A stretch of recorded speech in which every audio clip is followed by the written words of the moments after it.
Okay, for do now number 8, we're going to find the length and the midpoint of the line segment that's formed by the points -2, 5 and 3, 1. So to find the length, that's really asking us to find the distance. And again, our distance formula is the square root of x1 minus x2 squared plus y1 minus y2 squared. Okay, and remember from the other day, we said it doesn't matter which one that you call x1, y1 and which one you call x2, y2, as long as you keep your 1s and your 2s together. Again, I'll call my first one x1, y1 and my second one x2, y2. So as we start to plug in here, x1 is -2. We have a minus sign from the formula. x2 is 3, and I need to square that. y1 is 5, a minus sign from the formula. y2 is 1, and we need to square that. -2 minus 3 will give me an answer of -5, so we need to do -5 squared, and 5 minus 1 is 4, so we need to do 4 squared. Again, if you're ever using your calculator to help you square a negative number, please make sure that number goes inside a set of parentheses, or else your calculator is going to give you a wrong answer. Again, a negative times a negative is always a positive. So -5 squared is a positive 25, and 4 squared is a positive 16, and 25 plus 16 is 41. So we'll have the square root of 41. Problem didn't say to put it into simplest radical form, although that isn't simplest radical form, or to round to anything. So we'll leave it in radical form, and it is in simplest radical form. So we'll say our answer there is radical 41 for our length. Okay, for our midpoint, we need our midpoint formula. And again, the midpoint formula was x1 plus x2 divided by 2, and then y1 plus y2 divided by 2. Okay, so this time we're going to do -2 plus 3 divided by 2. And for our y's, we're going to do 5 plus 1 divided by 2. -2 plus 3 is going to give me a positive 1, so I'm going to have 1 divided by 2, and 5 plus 1 is 6, so we'll have 6 divided by 2. If you want to leave 1/2 as 1/2, you can. Otherwise, we can make that into a 0.5 if you divide, and 6 divided by 2 will be 3, so your midpoint is 0.5, 3.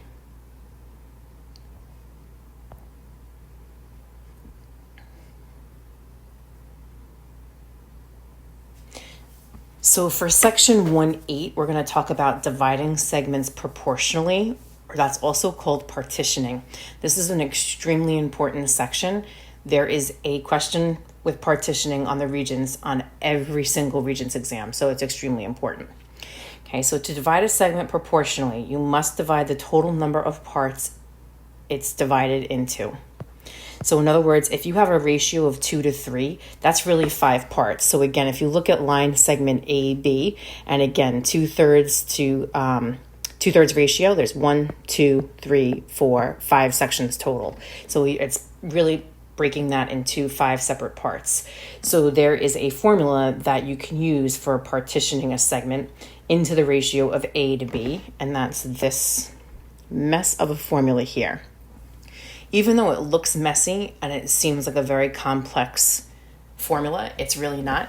Again, to get our x coordinate, what we're going to do is take x1 and we're going to add a over a plus b. And again, the a and the b are going to come from whatever your ratio is, times x2 minus x1. And then for our y's, we'll do y1 plus that same exact fraction of a over a plus b, again coming from the ratio, times y2 minus y1.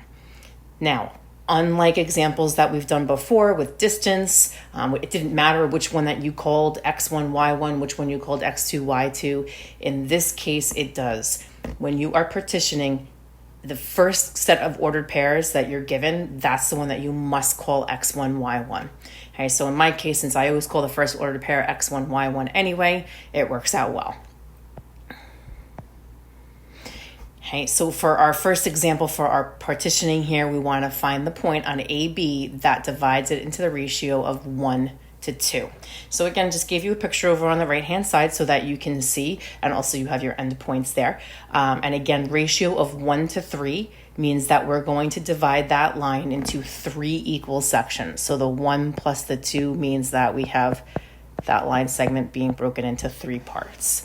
So our coordinates of A are going to be 3, 4, and our coordinates of B are 6 and 10.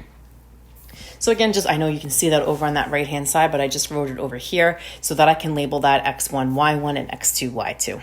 So again, A has to be the x1, y1, and B has to be the x2, y2.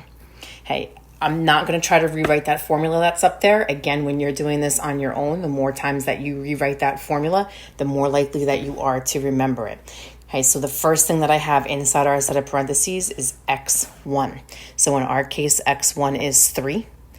To that, I'm going to add a over a plus b. So again, when I'm looking at my ratio of 1 to 2, let me just write it up here so I can see it a little bit better.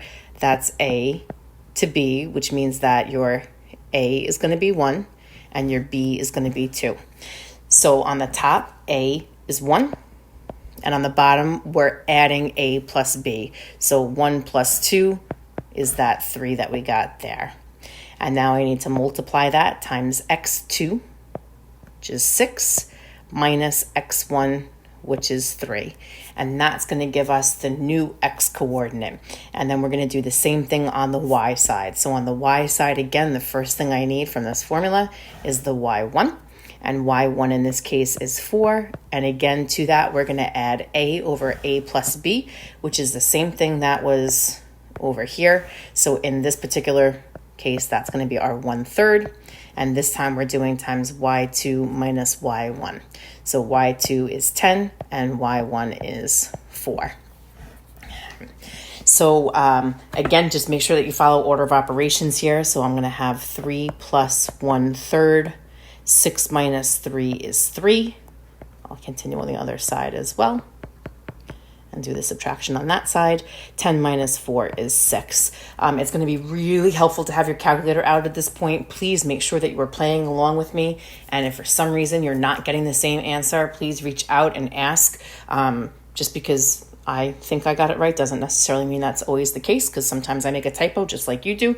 But again, you should be getting the same exact answers that I do. So if you're not, please definitely reach out, because how you plug this into the calculator is very important. Okay, so inside your calculator right now, the next thing that you would do is the multiplication, or 1/3 times 3. So inside your calculator for 1/3 times 3, I'm just going to come over to the top over here in purple for 1 second. You would type in your calculator 1 divided by 3 inside a set of parentheses times 3, and then hit enter. Okay, so when you do that, it should give you an answer of 1. So I'm going to have 3 plus 1 on the left, and on the right, I'm going to put that into the calculator the same exact way. 1 divided by 3 inside a set of parentheses times 6. And when you do that, this time you're going to get an answer of 2. And again, 3 plus 1 is 4, and 4 plus 2 is 6. So the point that will divide that into a 1 to 2 ratio is going to be the 0.46. 1, 2, 3, 4, 1, 2, 3, 4, 5, 6. So that point right there. So you can kind of see how this is going to be the one part, and then there's 2 parts up there. Okay, so for number 2, I have the points -4, 5, and 12, 13, and we want to find the coordinates of D that partitions AB into the ratio of 2 to 3. So again, since you can't see that formula anymore, I will take a second and I will rewrite it. It's x1 plus A over A plus B times x2 minus x1. And then for our y's, we're going to have y1 plus A over A plus B times y2 minus y1. Okay. And again, it absolutely does matter in this case which one you call x1, y1 and which one you call x2, y2. Our first ordered pair has to be the x1, y1, and our second one has to be the x2, y2. Okay, and now we'll go ahead and plug it in. So for x1, I have -4. Again, A and B are coming from that ratio of 2 to 3. A is going to be your first one. B is going to be your second one. So A on the top is going to be 2, and on the bottom, I'm going to add those two numbers together. 2 plus 3 is 5. x2 is 12 minus x1 is a -4. So you have 12 minus -4 inside those parentheses. On the right for y1, we have 5 plus that same 2/5 times y2, which is 13, minus y1, which is 5. Okay, again, simplifying what's inside the parentheses first. We're going to keep change, or add the opposite, however you want to look at it. So I'm going to have 2/5. 12 plus 4 is 16. And on the other side, when I do the subtraction there, 13 minus 5 should give me an answer of 8. Again, calculator is going to come in handy again here. When you do 2/5 times 16 inside your calculator, you should get an answer of 6.4. So you're going to have -4 plus 6.4. And then on the other side, when you do 2/5 times 8, and you hit enter in the calculator, it should come out to 3.2. So on that side, you're going to have 5 plus 3.2. Negative, again, use your calculator no matter how easy you think this addition is, because you don't want to make a simple mistake on adding or subtracting, which is obviously so easy to do. So -4 plus 6.4 will give you an answer of a positive 2.4. And on the other side, 5 plus 3.2 will give you an answer of 8.2. So the point that would divide that line segment in a ratio of 2 to 3 would be 2.4 and 8.2. Okay, 2 more examples here.